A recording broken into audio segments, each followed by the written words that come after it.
Assalamualaikum warahmatullahi wabarakatuh. Innal hamdalillah nahmadullah wa nasta'inuhu wa nastaghfiruh wa nastahdi wa na'udzu billahi min syururi anfusina wa min sayyiati a'malina may yahdihillahu fala mudhillalah wa may yudlilhu fala hadiyalah. Asyhadu an la ilaha illallah wahdahu la syarikalah wa asyhadu anna Muhammadan abduhu wa rasuluh la nabiyya wa la rasula ba'dah. Nusalli wa nusallim ala rasulillah wa nabiyillah Muhammad sallallahu alaihi wasallam wa ala alihi wa ashabihi wa man tabi'ahum bi ihsanin ila yaumil qiyamah. Amma ba'd, qala Allah ta'ala fi kitabil karim, a'udzu billahi minasyaitonir rajim, ya ayyuhalladzina amanu taqullaha haqqa tuqatih wa la tamutunna illa wa antum muslimun. Al-ayah. Ikhwas sekalian yang dirahmati oleh Allah, alhamdulillah kembali malam hari ini kita dipertemukan oleh Allah Ta'ala Rabb kita di tengah hujan. Allah Ta'ala masih berikan kepada kita taufiknya, masih berikan kepada kita karunia-Nya agar kita cinta kepada ilmu, cinta kepada majelis ilmu, cinta kepada para ulama, cinta untuk melakukan ketaatan. Yang ini adalah karunia yang besar yang senantiasa kita minta, di antaranya di setiap sholat kita. Kita minta agar kita diberikan jalan yang lurus. Dan alhamdulillah kita memuji kepada Allah karena pada malam hari ini kita masih diberikan taufiknya, karunia-Nya agar kita mencari ilmu agama, ya. Walakinallaha habbaba ilaikumul iman wa zayyanahu fi qulubikum. Surat Al-Hujurat ayat 7.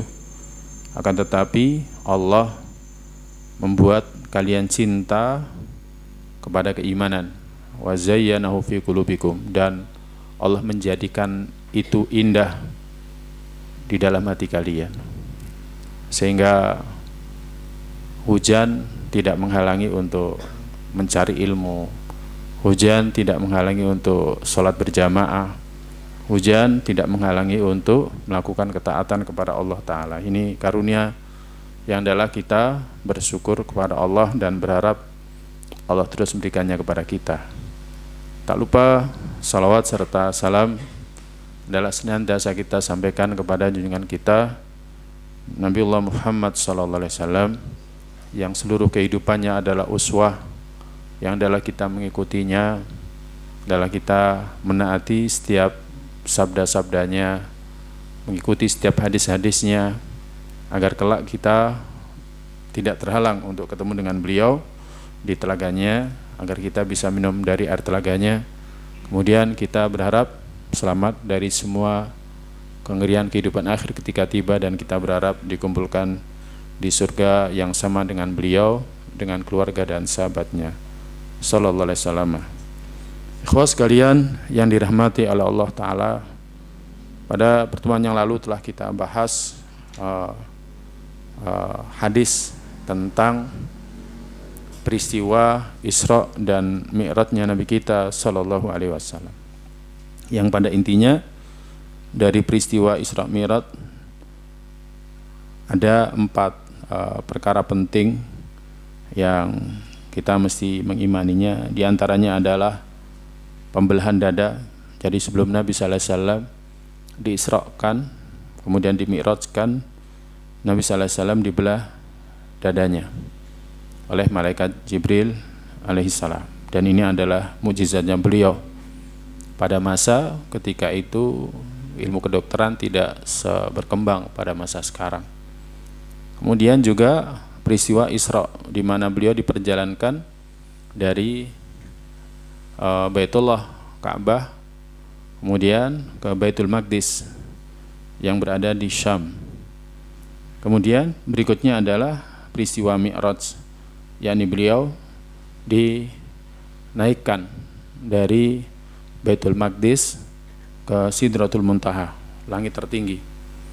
Kemudian baru setelah itu perjalanan kembali dari Mi'raj, dan yang terakhir adalah sikap orang-orang Quraisy ketika menanggapi peristiwa diisrakan dan dimi'rajkannya Nabi kita sallallahu alaihi wasallam.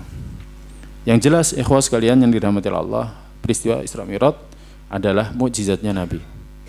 Dan itu tidak terjadi pada para nabi, para rasul alaihissalam yang lainnya. Itu hanya terjadi pada Nabi kita sallallahu alaihi wasallam. Maka yang penting dari peristiwa ini adalah apa ibrahnya, apa faedahnya, apa pelajarannya bagi kita semua. Ini yang paling penting. Ya, kita sebagai umat Nabi kita sallallahu alaihi wasallam, apa ibrah yang bisa kita ambil, pelajaran yang bisa kita ambil untuk kita warnai diri kita dengan ibrah atau dengan pelajaran dari peristiwa di Isra dan dimi'rajkannya Nabi kita sallallahu alaihi wasallam. Dalam kitab ini disebutkan yang pertama, tidak disebutkan batasan tarikh kapan Nabi kita sallallahu alaihi wasallam diisrakan dan dimi'rajkan. Jadi tidak ada batasan tarikh kapan Nabi kita sallallahu alaihi wasallam diisrakan dan dimi'rajkan. Ya, tanggal berapakah, bulan apakah Nabi kita sallallahu alaihi wasallam diisrakan dan dimi'rajkan. Tidak ada nas yang menjelaskan secara sharih, secara terang jelas kapan Nabi kita sallallahu alaihi wasallam diisrakan dan dimi'rajkan. Oleh karena itu banyak khilaf dalam masalah ini. Banyak pendapat dalam masalah ini, dan ini sebagaimana di awal ketika kita membahas tanggal lahirnya Nabi kita sallallahu alaihi wasallam. Apakah Nabi kita sallallahu alaihi wasallam dilahirkan? Ya, tidak ada pendapat yang tegas dalam masalah ini karena tidak ada nasnya.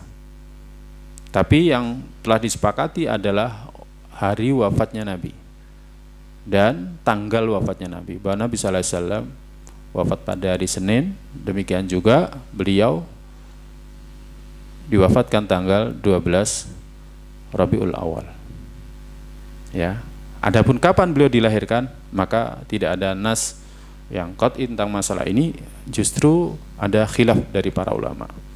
Sehingga sama halnya dengan peristiwa Isra Mi'raj.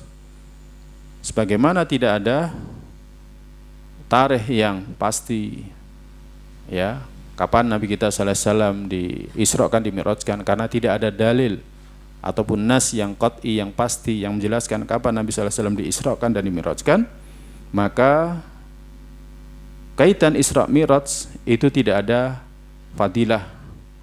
Ya, malam Isra Mi'raj tidak ada keutamaan jika dibandingkan dengan malam-malam yang lainnya.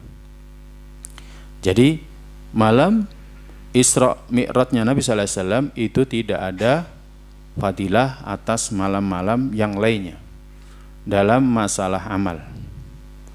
Sehingga tidak disyariatkan pada malam Isra Mi'raj misalkan kita melakukan ibadah tambahan, sholat tambahan, ataukah kita melakukan umroh bertepatan dengan malam diisrakan dan dimi'rajkan Nabi kita sallallahu alaihi wasallam, ataupun kita sedekah pada malam Isra Mi'raj. Ya. Kenapa? Sekiranya pada malam Isra Mi'raj itu ada fadilah pasti sedari awal Nabi sallallahu alaihi wasallam menyebutkan kapan peristiwanya, tanggalnya berapa. Kemudian Nabi sallallahu alaihi wasallam juga merintahkan kepada kita untuk mengejarnya, sebagaimana halnya Nabi kita sallallahu alaihi wasallam merintahkan kepada kita untuk mengejar malam Lailatul Qadar. Nabi sallallahu alaihi wasallam bersabda, "Taharrau Lailatul Qadri fil ashril awakhir min Ramadan." Kejarlah oleh kalian malam Lailatul Qadar pada 10 malam yang terakhir di bulan Ramadan. Tegas, ada nasnya, ada dalilnya, ada perintah dari Nabi kita sallallahu alaihi wasallam. Adapun malam Isra Mi'raj, maka tidak ada dalil yang tegas dari Nabi kita sallallahu alaihi wasallam yang merintahkan kita untuk beribadah pada malam hari itu, sholat pada malam hari itu, umroh pada malam hari itu, sedekah pada malam hari itu. Maka kalau misalkan sekarang ada ketetapan misalkan, oh ini adalah hari libur karena ini Isra Mi'raj, berarti malamnya adalah malam Isra Mi'raj, berarti kita ibadah tertentu. Ini yang tidak ada tuntunannya dari Nabi kita Sallallahu Alaihi Wasallam. Al-Qustulani menukil dari Syekh Abu Umamah bin An-Naqasi dalam Al-Mawahib Al-Laduniyah. Dia mengatakan, adapun malam Isra, amma Lailatul Isra, falam ya'ti fi arjahiyatil amal. Maka di sana tidak ada amal yang paling rojih, yang paling kuat untuk dilakukan, yang berdasarkan pada hadis sahih, tidak juga dhaif. Ya, jadi di hadis sahih saja tidak ada, di hadis dhaif saja tidak ada, apalagi hadis sahih. Jadi di hadis dhaif saja tidak ada hadis dhaif yang menyebutkan tentang keutamaan amal pada malam Lailatul Qadar, malam Isra Mi'raj. Ya, tidak ada hadis dhaif. Hadis sahih juga tidak ada. Ya. Walidzalika lam yu'ayyinhan Nabi. Dan untuk itu Nabi sallallahu alaihi wasallam tidak pernah menetapkan malam Isra Mi'raj itu untuk para sahabatnya, agar para sahabatnya melakukan amalan pada malam itu. Nabi sallallahu alaihi wasallam tidak pernah menentukan itu kepada para sahabatnya. Para sahabat juga tidak pernah menentukan atau menetapkan amalan tertentu pada malam Nabi kita sallallahu alaihi wasallam diisrakan dan dimi'rajkan berdasarkan hadis yang sahih, sanad yang sahih. Sampai sekarang pun tidak ada. Wala ila antakum as-sa'ah. Beliau mengatakan juga, bahkan sampai nanti hari kiamat tidak ada satu nas pun yang menunjukkan demikian, sehingga tidak tetap dari Nabi kita sallallahu alaihi wasallam kita melakukan amalan yang disandarkan kepada Nabi kita sallallahu alaihi wasallam, amalan yang bermanfaat untuk kita pada malam diisrakan dan Nabi kita sallallahu alaihi wasallam, atau pada malam peringatan Isra Mi'raj. Tidak ada. Jadi tidak ada. Sehingga khas sekalian yang dirahmati Allah, dari sini kita simpulkan bahwa malam Isra Mi'raj ya sama seperti malam-malam yang lainnya.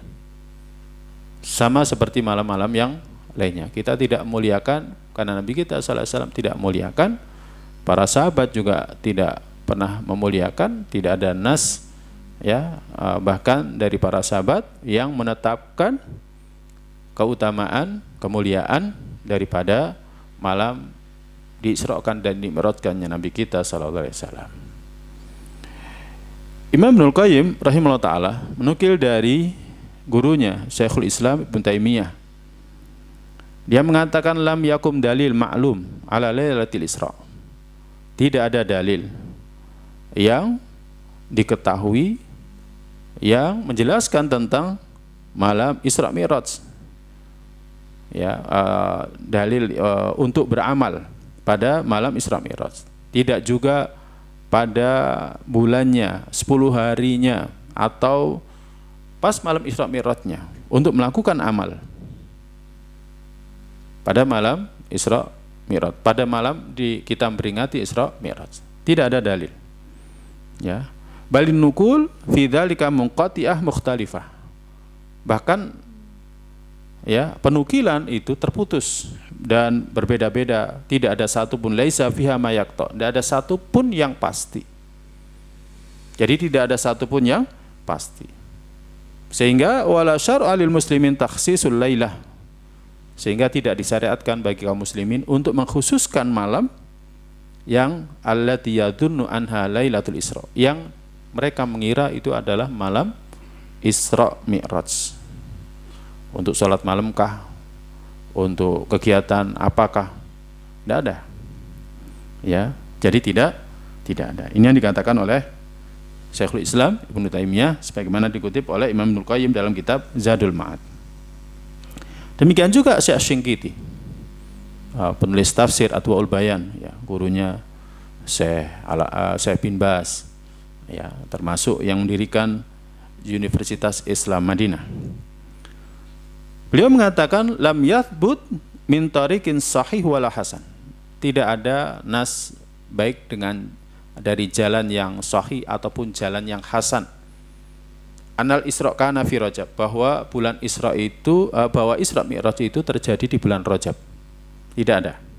Wal warith fi dzalika la aslalahu. Adapun riwayat yang ada itu tidak ada asal usulnya.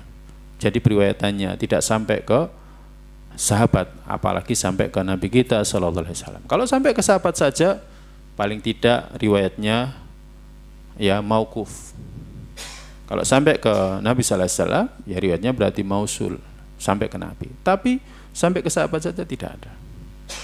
Nah, ini ikhwas sekalian yang dirahmati Allah. Sehingga pada malam Isra Mi'raj, ya kan, kita tidak memuliakan karena Nabi kita sallallahu alaihi wasallam juga tidak memuliakan, pun para sahabatnya radhiyallahu ta'ala anhum juga tidak memuliakan.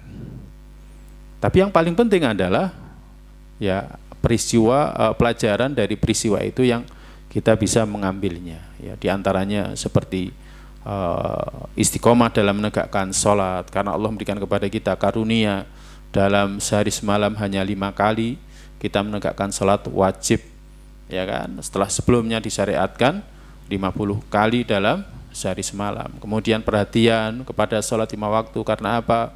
Karena pensyariatannya saja tidak melalui wasilahnya Jibril alaihissalam, tidak seperti ketika turun perintah jihad, ya kan, turun perintah untuk puasa, zakat, haji, Allah Ta'ala mengutus malaikat Jibril alaihissalam. Tetapi khusus untuk sholat, Allah Ta'ala mengirimkan malaikat Jibril untuk membawa Nabi Muhammad SAW naik ke Sidratul Muntaha. Nah, sehingga Allah saja perhatian terhadap masalah sholat, maka kita juga harus lebih perhatian terhadap masalah sholat.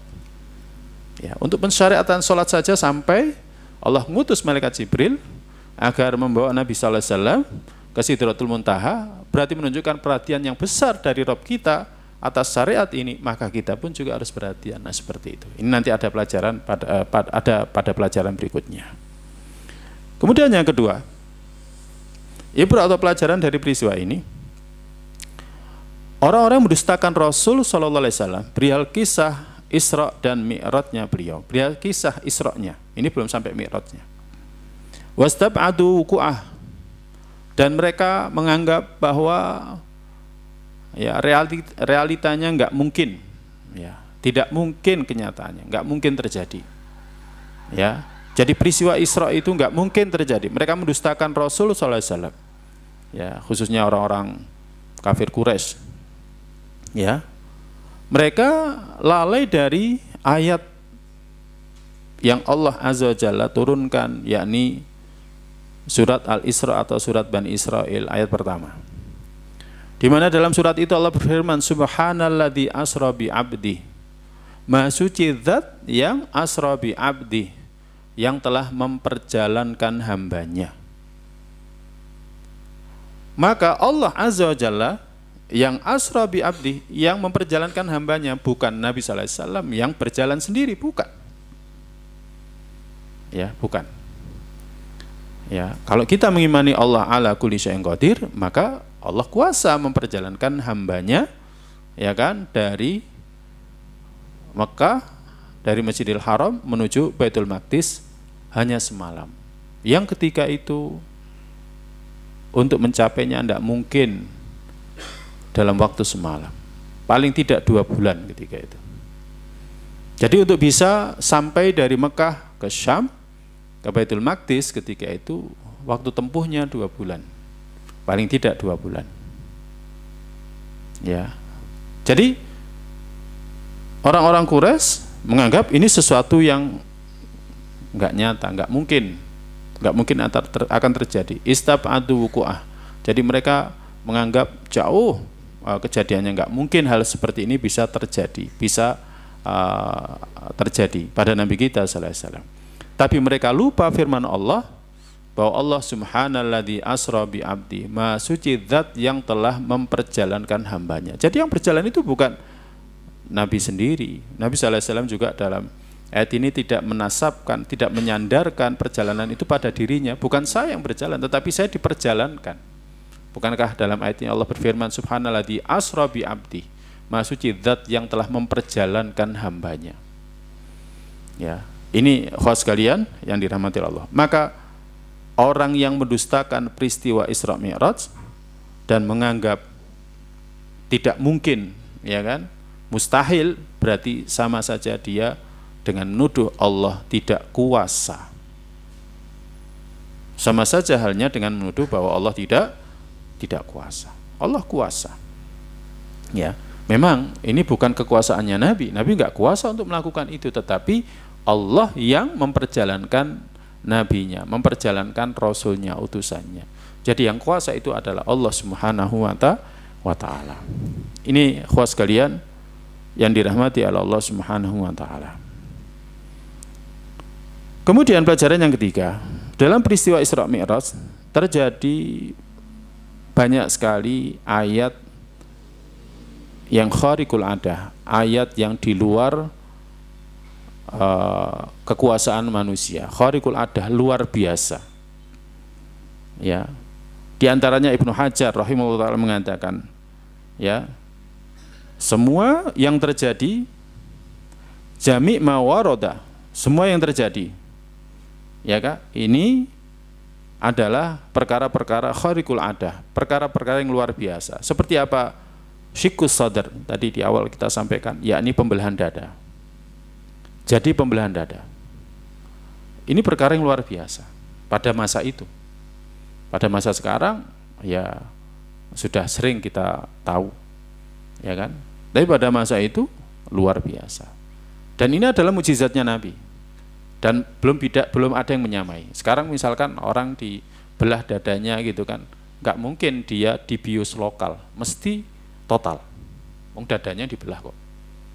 Orang misalkan mau pasang ring jantung gitu kan, ya dia nggak mungkin dibius lokal, mesti harus total. Nabi SAW ketika dibelah dadanya, ya kan, Nabi SAW masih sadar. Makanya apa yang terjadi pada diri Nabi SAW itu adalah mukjizat. Kemudian istikhrajul qalb, dikeluarkannya hatinya, ya, ini adalah mukjizat. Kemudian diperjalankan dari Mekah menuju ke Baitul Maqdis, ini juga perkara yang khariqul adah, luar biasa, ya. Jadi ini adalah perkara luar biasa. Maka Ibnu Hajar mengatakan mimma yajibut taslim lahu duna ta'arud, yang kita wajib menerima tanpa menolaknya, yang wajib bagi kita untuk menerima dan tanpa menolaknya. Jadi perkara-perkara yang luar biasa yang terjadi pada saat peristiwa Isra Mi'raj itu wajib bagi kita untuk mengimaninya dan tidak boleh kita menolaknya. Kita benarkan seluruhnya. Nabi SAW ya kan diperjalankan dalam waktu semalam. Kemudian Nabi SAW ketika itu dimi'rajkan, ya, ketika itu dimi'rajkan, ya, dari Baitul Maqdis menuju ke Sidratul Muntaha, kemudian melewati langit pertama dan seterusnya, ya kan? Ini wajib kita membenarkan tanpa, ya kan, menentangnya ataupun memalingkan dari hakikatnya. Ya, seperti sebelumnya sudah kita sampaikan bahwa pendapat yang benar Nabi sallallahu alaihi wasallam diisrakan dan dimi'rajkan itu adalah dengan ruh dan jasadnya. Dengan ruh dan jasadnya, bukan dengan ruhnya saja, tetapi dengan ruh dan jasadnya. Justru kalau misalkan dia berpendapat, oh Nabi sallallahu alaihi wasallam diisrakan ruhnya saja, tidak jasadnya, oh berarti Allah, ya kan, tidak benar. Ya, padahal Allah Maha benar. Allah berfirman, Subhanalladzi asra bi abdi, Maha suci zat yang telah memperjalankan hambanya. Namanya hamba itu, seorang hamba itu terdiri dari, ya kan, ruh dan jasadnya. Sehingga kalau Allah tidak memperjalankan, ya, Nabi sallallahu alaihi wasallam dengan ruh dan jasadnya, berarti Allah tidak kuasa. Logikanya demikian. Nah, ini para jamaah yang dirahmati Allah. Jadi wajib bagi kita taslim, menerima, mengimaninya, duna ta'arud, tidak menolak ataupun memalingkannya dari hakikat yang sebenarnya. Karena apa? Fala yastakhilu syai'un min dzalika, sehingga menganggap bahwa peristiwa itu tidak sangat mustahil.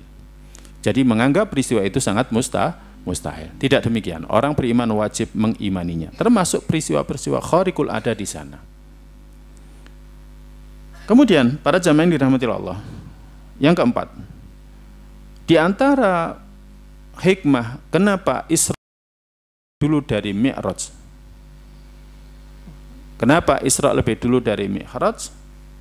Ya, Isra lebih dulu daripada Mi'raj, yakni iradatu idharil haq, untuk menunjukkan al-haq kepada orang yang memusuhi Nabi dan ingin memadamkan, ya kan, cahaya hidayah. Ya, jadi Allah ingin memadamkan Allah ingin menunjukkan kebenaran bagi orang yang musuhi Nabi sallallahu alaihi wasallam yang ingin memadamkan cahaya hidayah. Karena sekiranya Nabi sallallahu alaihi wasallam dimi'rajkan dulu dari Mekah ke langit, ya, maka orang yang musuhi Nabi sallallahu alaihi wasallam, ya, tidak punya jalan untuk menentang, tidak punya jalan untuk membuktikan.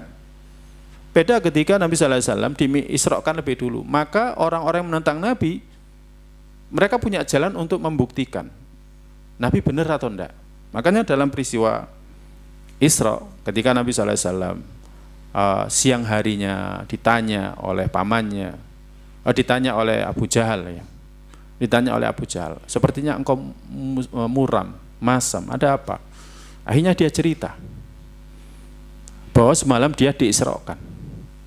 Maka Abu Jahal paham, wah ini tidak usah didustakan oleh saya. Akhirnya dia menawarkan, kamu sekiranya berada di hadapan pengikutmu, ya kan, apa kamu akan menceritakan apa yang kau alami semalam? Maka Nabi SAW mengatakan iya.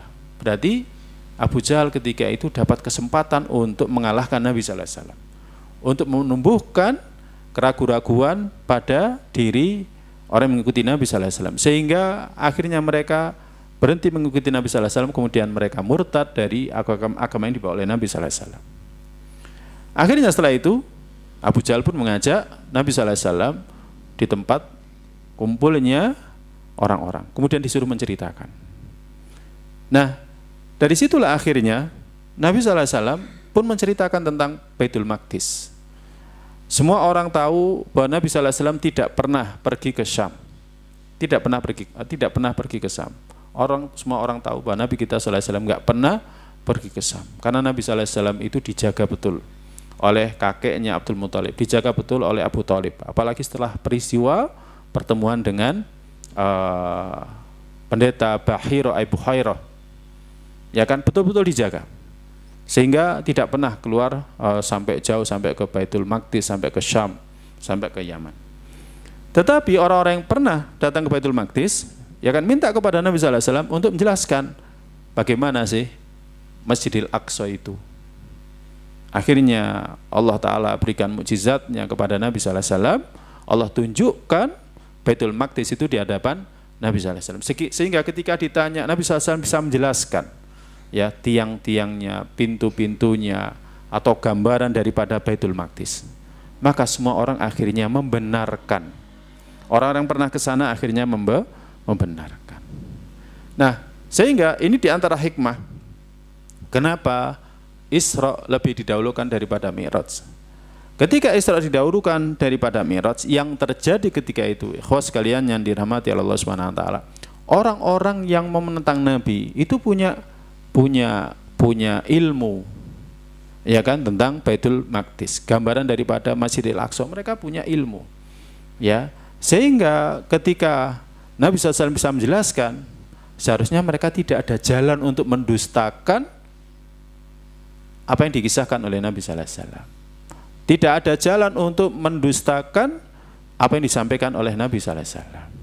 Tapi kalau yang pertama kali disampaikan, yang terjadi dalam peristiwa Isra Mi'raj adalah Mi'rajnya lebih dulu, maka mulai dari awal mereka akan mendustakan. Karena apa? Tidak ada satupun manusia yang pernah ke langit. Jadi nggak ada satupun manusia yang pernah ke langit. Tapi ketika yang didahulukan adalah Isra-nya lebih dulu daripada Mi'rajnya, ya, maka orang mendustakan Nabi SAW, mereka punya ilmu tentang Baitul Maqdis, tentang Masjidil Aqsa, sehingga mereka minta kepada Nabi kita SAW untuk menjelaskan tentang Masjidil Aqsa. Akhirnya dijelaskan oleh Nabi SAW, sehingga mereka pun paham bahwa Nabi berkata benar, tapi tetap nggak masuk akal. Kenapa? Ya karena diperjalankan dalam waktu semalam, ya kan? Akhirnya, nah disinilah sebenarnya letak daripada iman. Nah, kalau yang Isra mereka bisa membenarkan, maka yang Mi'raj tentu mereka akan bisa membenarkan. Makanya ketika hal itu sampai kepada sahabat yang mulia Abu Bakar As-Siddiq radhiyallahu ta'ala anhu, maka apa jawabannya Abu Bakar? Ya kan? Ketika Nabi SAW menceritakan kalau beliau diperjalankan dalam waktu semalam, ya, dari Masjidil Haram menuju ke Masjidil Aqsa, ke Baitul Maqdis.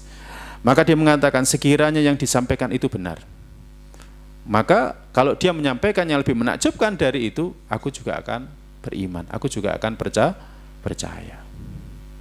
Nah, ini ikhwas sekalian yang dirahmati Allah. Dan riwayat yang lain disebutkan Abu Bakar juga termasuk yang konfirmasi kepada Nabi, wahai Rasulullah, saya pernah ke Baitul Maqdis, tolong jelaskan kepada saya, ya kan, bagaimanakah gambaran daripada Masjidil Aqsa itu. Akhirnya dijelaskan. Maka ketika Nabi SAW menjelaskan, maka Abu Bakar, ya kan, pun membenarkan, bahkan sekiranya mengatakan sekiranya beliau menyebutkan yang lebih menakjubkan dari ini, maka saya pun turut membenarkan. Nah, ini ikhwas sekalian yang dirahmati Allah. Akhirnya beliau pun mendapatkan gelaran As-Siddiq dari peristiwa ini. Nah, ini ya, makanya disebutkan dalam kitab ini, Ibnu Hajar mengakhiri pendapatnya dengan mengatakan wa idza sahha khabaruhu fi dzalika, maka jika beritanya beliau itu sahih benar dalam hal itu, lazima tasdiquhu fi baqiyati ma dzakara, maka semestinya membenarkan di sisa yang disebutkan oleh Nabi sallallahu alaihi wasallam. Dan ini khos kalian yang dirahmati Allah, termasuk sikap kita. Sikap kita secara umum, ya, kepada yang disebutkan dalam Al-Quran, kita wajib membenarkan. Contoh, terdahulu sering kita sampaikan, Nabi SAW, ya, pernah diminta oleh orang-orang kafir untuk membuktikan kalau dia seorang Nabi, seorang Rasul, agar dia membelah bulan. Kemudian ternyata Nabi SAW pun berdoa kepada Allah agar Allah membelah bulan, dan terjadi. Allah turun. Kemudian orang-orang kafir tetap tidak mengimani. Orang-orang kafir tidak mengimani, ya kan? Maka akhirnya Allah turunkan, ya kan, surat Al-Qamar. Ya. Jadi surat Al-Qamar. Iqtarabatis sa'wa syaqqal qamar wa iyara ayatan yuridu wa yaqulu sihru mustamir. Nah, ikhwas sekalian yang dirahmati Allah, kalau yang seperti ini saja benar, berarti semua yang disebutkan oleh Nabi sallallahu alaihi wasallam juga benar. Ya. Atau misalkan dalam surat Ar-Rum. Dalam surat Ar-Rum. Pada saat Nabi sallallahu alaihi wasallam masih berada di Mekah, terjadi perang antara dua negara adidaya, Romawi dan Persia. Dan ketika itu Persia menang. Jadi ketika itu Persia menang. Ya. Kemudian setelah itu, ya kan, Allah memberitahukan kepada Nabi sallallahu alaihi wasallam bahwa beberapa tahun yang akan datang orang Romawi yang akan menang. Allah abadikan ini dalam surat Ar-Rum. Ghulibatir Rum fi adnal ardi wa hum min ba'di ghalabihim sayaghlibun fi bid'i sinin. Ya, Romawi telah kalah, ya, di tanah yang bawah, ya, dan mereka setelah dikalahkan mereka akan mengalahkan fi bid'i sinin, dalam beberapa bilangan tahun. Bid'un itu bilangan antara 2 sampai 10. Ya. Jadi 2 sampai 10. Dan ikhwas sekalian yang dirahmati Allah, untuk itu sampai akhirnya Abu Bakar radhiyallahu ta'ala anhu itu sampai berani taruhan dengan orang-orang musyrik. Karena ketika itu taruhan belum dilarang. Bahwa yang dikatakan Nabi sallallahu alaihi wasallam pasti benar. Dan ternyata yang disampaikan oleh Nabi sallallahu alaihi wasallam benar. Ya. Tidak sampai hitungan, ya, 10 tahun orang Romawi betul-betul mengalahkan Persia. Akhirnya bisa mengalahkan Persia, menguasai kembali Syam. Makanya ketika Nabi SAW mengirim surat kepada para raja, termasuk yang dikirimkan kepada Raja Romawi, ketika itu, ya kan, disampaikan di Syam. Yang ketiga itu sudah dikuasai oleh orang-orang Romawi. Nah, ikhwas sekalian yang dirahmati Allah, kalau sampai sini saja apa yang difirmankan oleh Allah itu benar, ya kan? Yang difirmankan oleh Allah benar, yang disabdakan oleh Nabi SAW benar, maka sisanya yang lainnya mesti benar. Nabi SAW, Allah Ta'ala menyebutkan tentang surga dan neraka, mesti benar. Nabi SAW menyebutkan tentang ya kan nikmat dan siksa kubur, mesti benar. Nabi SAW menyebutkan tentang surga dan neraka, mesti benar. Nabi SAW menyebutkan tentang hari kebangkitan, Allah menyebutkan tentang hari kebangkitan, mesti benar. Apa yang terjadi di padang mahsyar yang disabdakan Nabi SAW mesti benar. Kenapa? Karena ada beberapa nas yang benar dan terbukti, bisa dibuktikan, maka yang lainnya pun mesti benar. Contoh misalkan, ya sunnah Nabi SAW, ya yang dulu pernah kita sampaikan, ketika lalat masuk ke bejana seseorang dari kita. Para sahabat terdahulu tidak mengedepankan akal. Mereka mengimani, pokoknya disabdakan Nabi SAW benar. Dan kita punya kewajiban untuk mengimaninya. Bahwa yang disabdakan Nabi SAW mesti benar, itu hak. Kemudian seiring berkembangnya teknologi informasi, akhirnya dibuktikan. Ternyata memang di satu sayap lalat itu ada penyakitnya, di sayap yang lainnya ada obatnya. Nah, berarti kita simpulkan bahwa yang disabdakan Nabi itu benar. Atau yang disebutkan dalam Al-Quran, ada sungai, danau di dalam laut. Ketika itu nggak mungkin bisa melakukan eksplorasi seperti masa sekarang. Ada gunung Merapi di dalam lautan. Mereka juga mengeluarkan lahar, ya kan? Ketika itu nggak mungkin membuktikan, tapi pada masa sekarang dibuktikan. Maka Al-Quran benar, sabda Nabi SAW benar. Maka sisa yang lainnya mesti benar. Sehingga surga, neraka yang disebutkan dalam Al-Quran, kebangkitan yang disebutkan dalam Al-Quran, kemudian siksa kubur yang disebutkan oleh Nabi SAW dalam hadisnya, nikmat kubur yang disebutkan oleh Nabi SAW dalam hadisnya, mesti benar. Nah, seperti itu cara kita menyikapi ya Al-Quran dan sunnah Nabi kita SAW. Sama ketika Nabi SAW ya pertama kali diisrokan lebih dulu, ya kan, kemudian yang terjadi pada Nabi SAW itu adalah hak. Nabi tidak dusta. Betul, Nabi SAW bisa menjelaskan tentang gambaran Baitul Maqdis, Masjidil Aqsa. Nabi SAW tidak dusta, ya kan. Berarti ketika Nabi SAW menjelaskan bahwa beliau dimi'rajkan, mesti. Nah, seperti itu. Itu ikhwah sekalian yang dirahmati oleh Allah Subhanahu wa ta'ala. Yang kelima, dalam peristiwa Isra, beliau diisrakan dari Masjidil Haram ke Baitul Maqdis.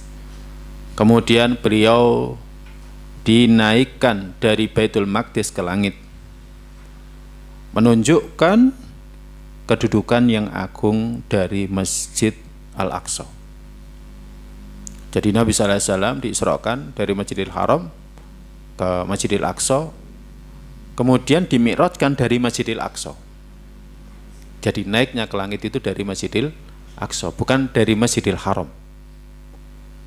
Walaupun Masjidil Haram punya keutamaan ya tersendiri, dia adalah ya kan rumah pertama, jadi rumah yang pertama dibangun. Rumah Allah yang pertama dibangun, yakni di Bakkah atau di Mekah. Ya, awalnya ada yang menyebutkan yang bangun pondasinya adalah para malaikat, kemudian yang meninggikannya adalah Nabiullah Ibrahim alaihissalam. Ada yang mengatakan yang bangunnya adalah ya Nabiullah Adam alaihissalam, tapi kemudian yang meninggikannya adalah Nabiullah Ibrahim alaihissalam. Masjidil Haram punya keutamaan. Tetapi peristiwa di mana Nabi kita sallallahu alaihi wasallam diisrakan, ya kan, ke Baitul Maqdis, ke Masjidil Aqsa, kemudian dimi'rajkan dari Masjidil Aqsa ke Sidratul Muntaha, menunjukkan bahwa Masjidil Aqsa itu punya kedudukan, ya, punya keutamaan ya bagi seorang muslim. Jadi punya kedudukan bagi seorang muslim. Ya, sehingga kita nggak boleh tidak memperhatikan Masjidil Aqsa. Kita harus perhatian kepada Masjidil Aqsa. Apalagi Masjidil Aqsa adalah ulal kiblatain, kiblat yang pertama. Jadi Masjidil Aqsa adalah kiblat yang pertama. Jadi sebelum kiblat diarahkan ke Baitul Al-Haram, ya, kiblat pertama sholatnya adalah menghadap ke Masjidil Aqsa. Jadi menghadap ke Masjidil Aqsa. Baru kemudian setelah itu, setelah turun ayat, ya, falan walliyannaka qiblatan tardoha fawalli wajhaka syatrul Masjidil Haram. ya kan? Maka kami palingkan engkau ke arah kiblat yang engkau inginkan, engkau ridhoi. Karena Nabi sallallahu alaihi wasallam mohon kepada Allah Subhanahu wa taala agar ya kiblatnya diarahkan ke Masjidil Haram. Karena ketika berada di Madinah, ya Nabi sallallahu alaihi wasallam ya diintimidasi oleh orang-orang Bani Israel, ya menunjukkan bahwa yang benar itu adalah mereka, bukan Nabi sallallahu alaihi wasallam.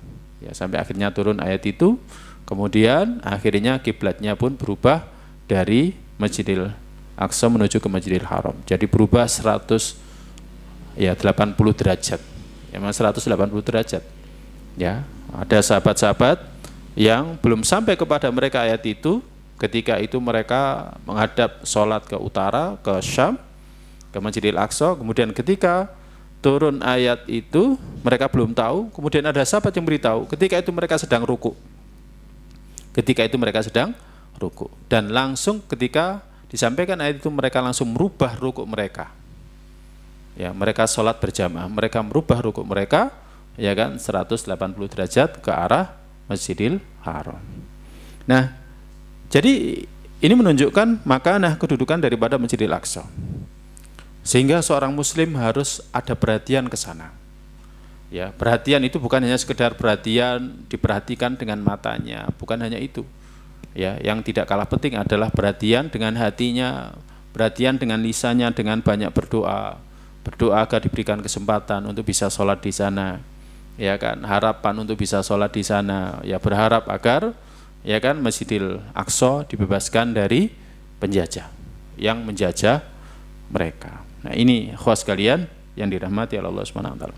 Ya seperti sekarang, kita harus perhatian. Bukan hanya saudara-saudara kita yang saat ini ditindas, ya, dizalimi, ya di Gaza, ya. Demikian juga di Palestina pada umumnya, tetapi khususnya adalah perhatian kita kepada Masjidil Aqsa yang saat ini dikuasai oleh penjajah.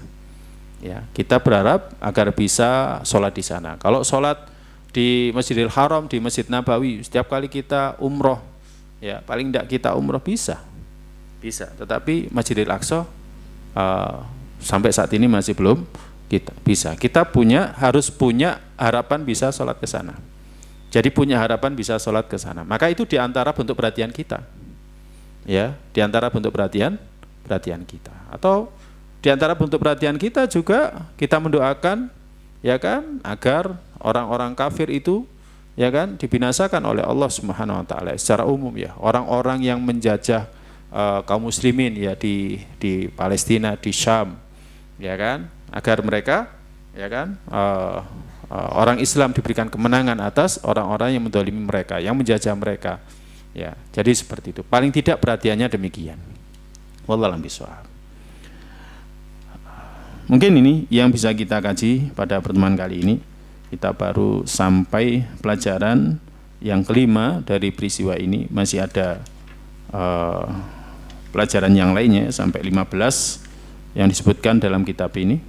InsyaAllah ta'ala akan kita lanjutkan pada kesempatan yang akan datang dengan izin Allah Azza wa Jalla. Barangkali ada yang mau ditanyakan dari yang sudah kita sampaikan.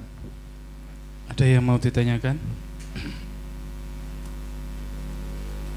Tidak ada, Ustaz. Ya, alhamdulillah.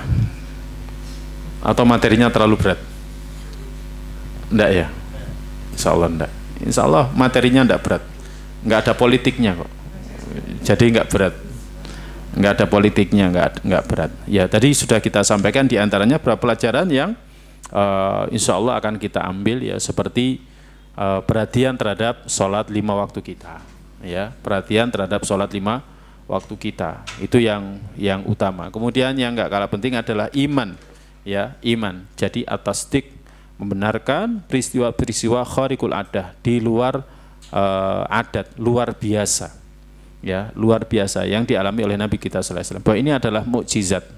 Jadi Isra Mi'raj itu mukjizatnya Nabi sallallahu alaihi wasallam. Yang sebelumnya Nabi kita sallallahu alaihi wasallam itu, ya, berduka. Jadi harus ingat latar belakang Nabi diisrakan dan dimi'rajkan. Nabi kehilangan pamannya. Kemudian kehilangan istrinya, ya, sebagai tempat bersandar, ya, setelah mendapatkan banyak sekali masalah dalam dakwah. Istrinya yang senantiasa membesarkan, ya kan, jiwanya, dadanya. Kemudian setelah itu mau berdakwah ke Taif malah terusir. Makanya ketika Nabi sallallahu alaihi wasallam pulang dari Taif, ya kan, Nabi sallallahu alaihi wasallam itu enggak sadar, baru sadar ketika berada di Qarnul Manazil, ya kan, ketika didatangi oleh malaikat Jibril baru sadar. Itu menunjukkan masalah Nabi berat. Tapi karena dia seorang Nabi, makanya cobaannya seperti itu.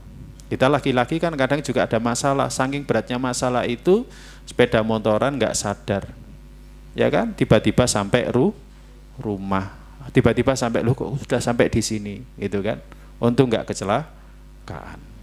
Makanya kalau sampai pulang ke rumah diomeli istri itu sudah musibah, ya, musibah di atas musibah, ya. Makanya istri harus diajak ngaji juga biar menjadi istri yang solihah. Nah, Nabi SAW pulang dalam keadaan seperti itu. Ya, pulang istri sudah meninggal, pamannya yang selama ini membela juga sudah meninggal. Kemudian seperti itu. Makanya Nabi SAW kemudian diisrokan dan dimi'rajkan.